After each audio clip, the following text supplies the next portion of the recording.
Hey, what's going on, guys? Josh from Bogies and Bullshit here, episode 2.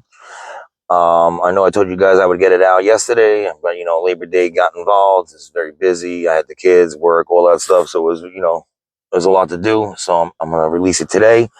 Um, I just want to thank everybody for commenting, liking, subscribing. Please subscribe; it helps me out a lot. It opens us up to more people. I can start doing lives and everything.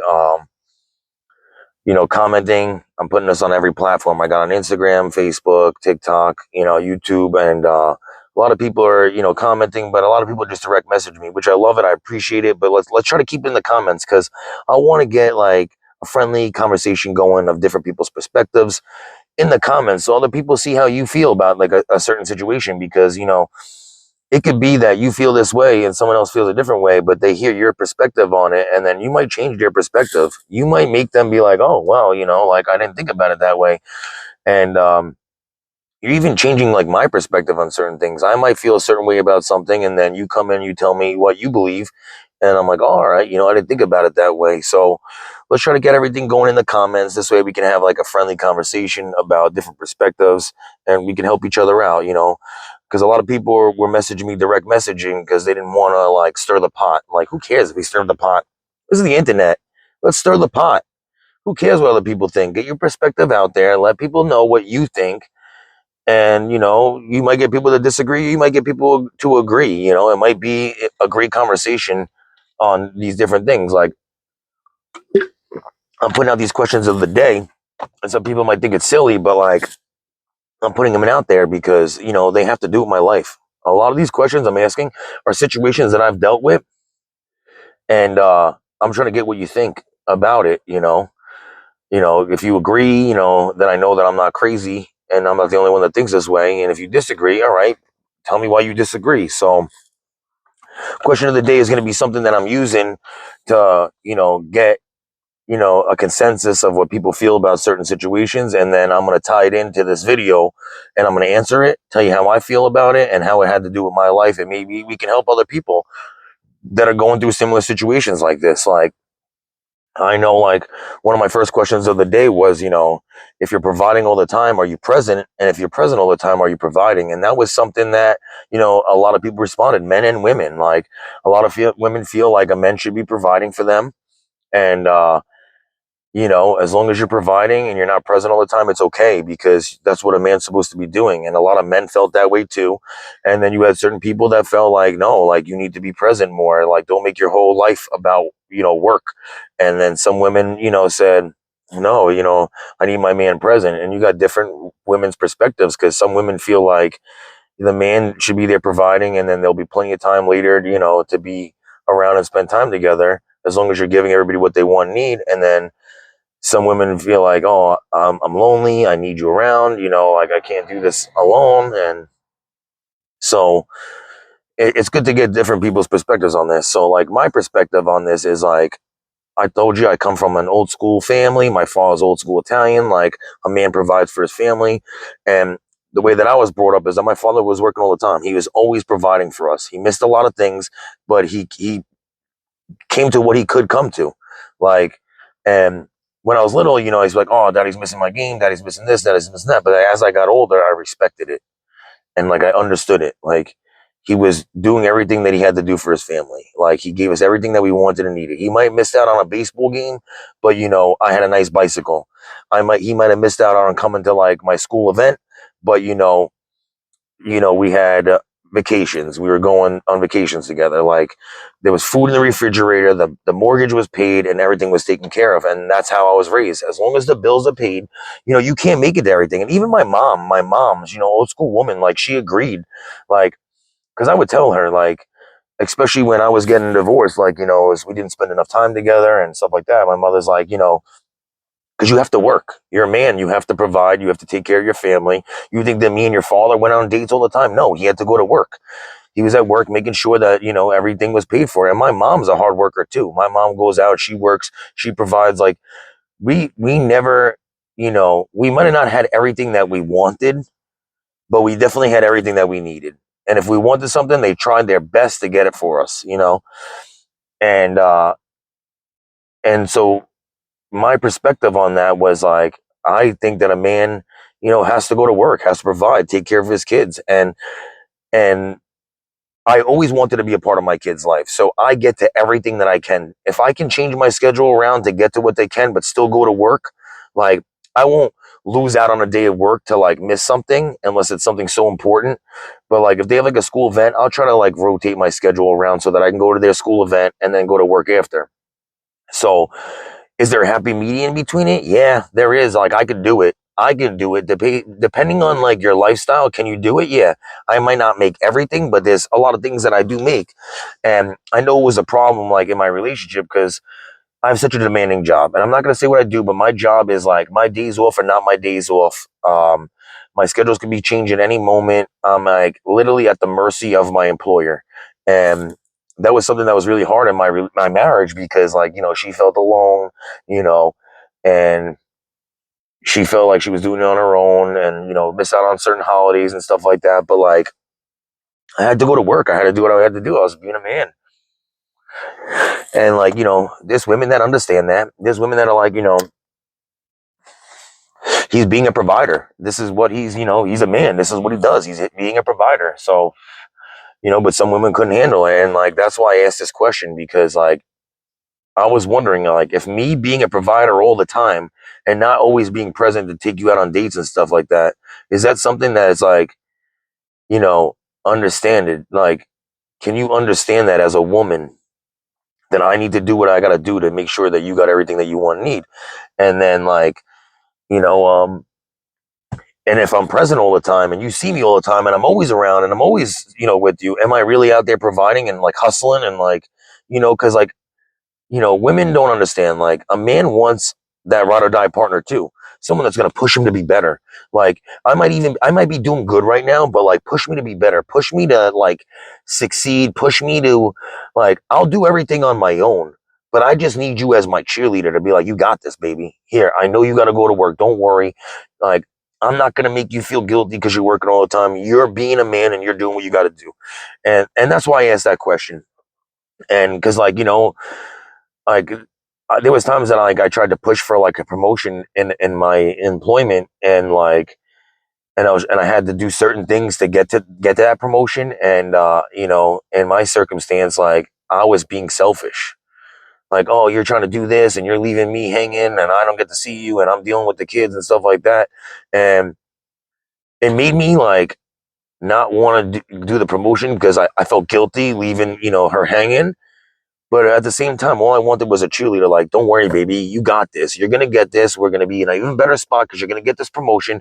And I'll hold down the fort right now, and it's all gonna work out in the long run. And like, so that's why I asked that question. And then I asked another question of like, is it worth getting married anymore? And I got a lot of mixed reviews from men and women. And my perspective on that is like, no, it's not worth getting married because men are seeing too many horror stories, too much failure to want to go and get married at this point. And like even from women, women were, a woman's dream was to be like a fairy tale wedding, wear that white dress and walk down the aisle and live in like this fairy tale wedding and it was going to be amazing. And now you got women that don't even want to get married because they just don't think that men are men anymore. They're not going to find the right partner. And men are feeling like, I'm going to give you this life. I'm going to fall in love. I'm going to take care of you. I'm going to give you everything what you need. You're going to end up meeting somebody else. And then you're going to leave me. And I'm going to be financially destroyed and emotionally destroyed. And I'm going to be left in the dust. And you're going to live a great life. And men are seeing that. And that goes kind of hand in hand with like the social media like ruin relationships. A lot of you guys said yes, some said no. A lot of men said yes. A lot of women said it could, but not always. Like it depends on the person. So there was mixed reviews on that. But in my perspective, yes, social media does ruin relationships because to me, it gives too many people options. Like as a woman, you got a man. This is your boyfriend. In your head, you're like, well, if this doesn't work out, I got 30 fucking guys right here that are DMing me, so it doesn't matter. And then as a man, you're like, oh, well, if it doesn't work out, I'll just hit on this other girl, because no one's fearful of rejection anymore. Any man, any type of man, doesn't matter if you're good looking or not, can reach out to any girl of any caliber, someone out of their league. It doesn't matter, because they're not afraid to get rejected. It's not like the old days where I had to walk up to a girl and hit on her. And if she shot me down, I had to face the rejection. And if she accepted, then it was great. And then you felt good about yourself. Like, you don't get that anymore. It's kind of like when it goes hand in hand with the kids of like, everyone gets a trophy these days. Like, nobody wins or loses. Everybody gets the same reward no matter what they did. And that's crazy to me. And I don't agree with it, because a man needs to feel that rejection. A man strives off of failure, right? The fear of failure, or of failing at some point. Like, when I fail, it makes me want to win. It makes me want to succeed. That's what a man does. It makes me want to succeed. Every time I fail, I'm like, I'm not going to fail. Or the fear of failure, the fear of rejection makes you not want it to happen. And it makes you it makes you push harder to win and to succeed. So with social media, it's like no one gets rejected, because if you message a girl, she doesn't answer, who cares? If she does answer and tells you not interested, who cares? You never even met the person. You didn't have to go face to face. You didn't have to face your fears. You didn't have to like suck it up and be a man and go up there and spit game. Like, everybody has the opportunity. And I asked this question, and some woman even explained to me that like anybody can hit up on anybody who's out of their league. It leaves so many options open. And like I said, like, a man can be like, all right, this doesn't work out, there's another one. And the girl goes, if this doesn't work out, there's another one. It shouldn't be like that. It was never like that, and it shouldn't be like that. And I think that social media, not just because you could reach out to anybody, but like the reels that are up there and all the stuff where, people are seeing like this fairy tale life, it gives a false perception, a false reality to women and men. And like, couples will like share reels with each other. I'm like, oh, this should be us, or this could be us. And like, that's like their love language of like sharing reels. Like, people don't even communicate anymore. They share reels. Like, when a woman wants to tell a man what she wants, she sends him a reel. Like, it shouldn't be that way. And I feel like it gives that false reality and lets people believe that like everything's rainbows and butterflies, and that you don't have to work hard. And like, as a man, you got to go out, you got to work hard, provide for your family. Like, we're not going to be able to go on dates every night. We're not going to be able to see each other all the time, because we both got to work, or I got to work, or I got to do it. But when the time is available, that's when we're going to have all the time in the world. And like, I feel like social media opens up, you know, too many options to people. And like, you got people reaching out to married women, married men reaching out to women. Like, it just really is a debacle. I don't think anybody's going to change my mind with their perspective on that. I feel like social media does ruin relationships. And another question that I was asking is, what's the time frame that you introduce your kids to your new partner, when you're starting to date again, and after that separation, that divorce, that, end of the relationship, and you're dating again and you got a new partner, when do you introduce you to your kids? And a lot of people had mixed feelings about that. Some said 3 months, 6 months, 9 months, a year, when the time was right. And I don't know, my perspective on that is kind of like when the time is right, but definitely, after, definitely within like say, like and probably 6 months, like, because you don't want to do it too early, but you don't want to hide that lifestyle from your new partner. But it can't be within 2 weeks. It can't be right away, like the first day. Like, but how it happens. Like, and I'm gonna tie this into my situation where it's like, not even with my marriage. Like, remember, I have a child prior to this who's older now. So I've been dealing with this situation for like almost 12 years and like, we were never married, but I remember like me and her weren't together. We split. She was pregnant, and she started dating somebody, I think, while she was pregnant. I mean, I'm not 100%, but he was definitely there from the beginning. And like, he was in my child's life when my child was born. She moved in with him, and without my like say, like, I had, she did what she wanted because we weren't together and stuff like that. We were never married. And he was in her life straight from the beginning. And then I know there came a time where like, when she was able to speak, like, her mom was having her call, him daddy. And that was like, whew, like, and that goes hand in hand with what I asked. Like, is it okay for your child to call your new partner mommy and daddy? And that's why I asked that question, because I dealt with that. Like, as soon as my kid was like speaking, like she would have her call him like daddy or dada or whatever, and I was livid. Like, I fought so hard. I had court orders that couldn't go down. Like, that was a no-no. That is not happening. I'm in this kid's life. I'm her father. That's it.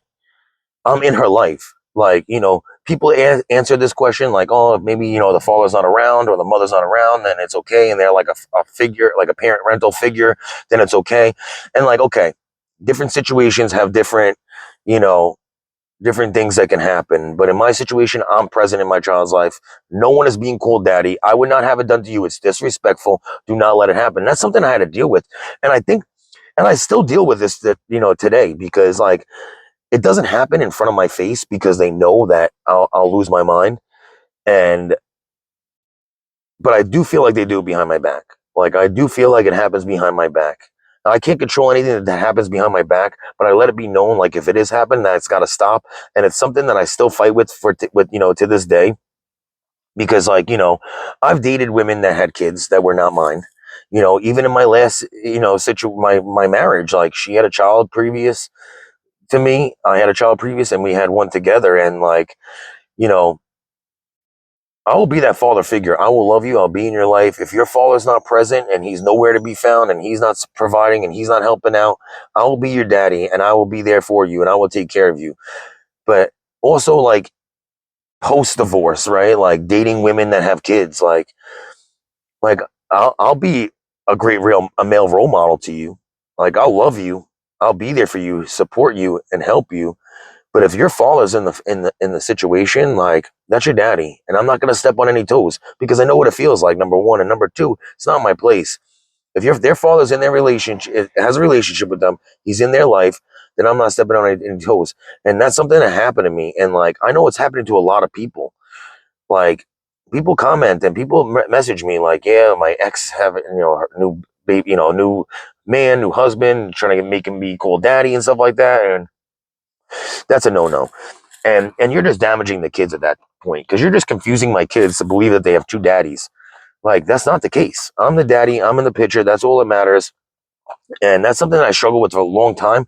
It's something that I still struggle with because, like I said, I think it's going on behind my back, and it's a problem. And I fought with that for a long time. So, and that's why I say, like, I ask these questions of the day because I want you guys to understand, like, I dealt with it, and some of you might be dealing with it right now. Like, what's the time frame? Like, I've had a situation where, he was introduced right away. Like, what? We were, like, that's insane. That shouldn't be even happening. This guy can nobody, and you don't even know if this guy's going to be in the life long time, or the woman's going to be in the picture long term. And then when you bring the aspect of them calling them daddy or mommy into play, that's out of control. Like, because that shouldn't be happening. As long as that parent, whether it's a man or a woman, a mother or father, present in that child's life, no one should be getting replaced. They're not being called mommy, daddy, papa, poppy, beta, whatever it is, a different language. It doesn't matter. That ain't happening. That ain't it. I'm daddy, and that's the end of it. Like, that's how it's going down. And you know and it's all based off of the woman too, or the man, if they're understanding or not. Some people are like, well, if it's understand, I don't know. I don't agree with it. That's my perspective. You know, I know that the consensus was that a lot of people did not agree that that should happen. They agreed with me, like, it's a no-no. It should not be happening. I'm the one and only. Women were telling me, like, I'm the one and only mommy. I will freaking kill. And men were saying, absolutely not. I'm the only daddy. We're gonna have a problem here. And like, and I agreed to that. So something else that I ask is like, is love enough? Is love enough to keep that relationship together, or does there need to be more? I don't know. Like, I think love is such a powerful thing, and as long as there's love there, that anything can be conquered. As long as you guys love each other, anything can be anything can be fixed. Like, if we still love each other, we can make it. We can make it happen. You know, but if there's only one person that still loves the other person, then you're not getting it there, and then it's just going to turn into a miserable, toxic relationship. And especially if there's kids involved, that goes hand in hand with the question that I asked of staying together for the kids. do you think it's worth it, or does it make things worse? And if you have a miserable, toxic relationship, staying together for the kids is probably the worst possible thing you can do. Because to wrap this into my situation is that in the beginning, like my kids were really feeling it bad, and like and I think that we tried to get back together just for like the sake of the kids, because the kids were struggling in school, like they were acting out, things weren't good, they were all miserable and unhappy, and we tried to get back together for the kids. But then me and her were just miserable, like I would even say to like my friend, I'd be like, all I wanted was my family back and be back with her. And now that we're back together, like I don't even want it anymore. I don't even want it anymore. Like, because I just see that we're not meant for each other. We're just unhappy. Too much damage has been done.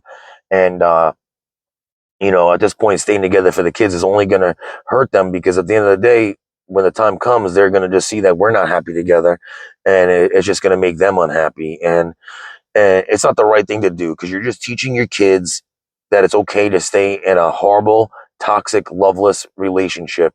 And as a man and as a father, it's my job to teach my kids and be that standard and be that example of like what a man is. Like my kids can look at me and be like, yo, my daddy works hard and he loves hard and he takes care of us, gives us everything he needs. He's always there for us, and he always makes sure that we got everything that we need. And and for a man that's raising little girls, I think that's huge, because they need to see that example of like how a man loves a woman. And if they see how that me and mommy are fighting and we're in a toxic relationship, then that's what they're going to get themselves into. No, my kids need to see me smacking mommy's ass and telling her I love her and kissing her up, and they need to see that that's okay. And even if they're like, ew, that's gross, like, oh, we get a room, blah, blah, who cares? They need to see that healthy love, like, and that's something that you don't have with your ex-wife or your wife, whatever it is. And like, even you bring that into your new relationship, because when the time does come that you introduce your kids into this new relationship, right? And you're in here for a while, there's gonna be times that you're all lovey-dovey with your new girl, smacking her in the ass, and like your kids gonna be like, oh, it's gross, get a room, blah, blah, blah. But like, let them see that healthy love. They need to be a part of that. They need to see that, daddy loves mommy and mommy loves daddy, and it's healthy, and they're laughing and they're smiling, they're traveling together, they're doing good things, because that needs to be the example. And as a man and as a father, it's so important for you to be that example, to set that standard to your daughters or even to your sons. Like if you have boys, set that example of that a man works hard, he does what he has to do to make sure that, everybody has everything that they want and need, like, and and if you have daughters, set that example of like what it's like for a man to love a woman, and set the example of what a man should be like. So when it's their turn to find a man, when they get older and they're going to find somebody, they're going to go for someone that's like their daddy. They're going to, and whatever example you set is what they're going to go for. If you're a piece of crap, then your kids are going to go for a piece of crap. But if you're a good man that has a good heart, loves, provides, works hard, has a good, personality, that's something that your kids are going to find too. So, like I said, I'm answering all these questions because they're all relevant, and I want to get everyone's perspective. Like, subscribe, tell me what you think. Please, hit me in the comments. Let's get this conversation going. Like I said, a lot of personal messages, direct messages, but let's get a conversation going in the comments, and let's see what, if we can, you know, change other people's perspectives, or if we agree on certain things, disagree. Let's keep it going. Let's keep it friendly, guys. Josh, Bogies and Bullshits here. Stay safe. Have a good night. Don't do anything stupid, because I know when you get in your feelings, you think about doing dumb things. But this too shall pass. Burn the shifts, baby. This is a fresh start. We're gonna navigate. For the men or the women that are going over here, right now, you're gonna have to learn how to juggle working, custody, and navigating a new single life, whether you're dating or not. You have to navigate this new life, and we're gonna do it together. Stay tuned for more. Thank you for watching. Have a great night.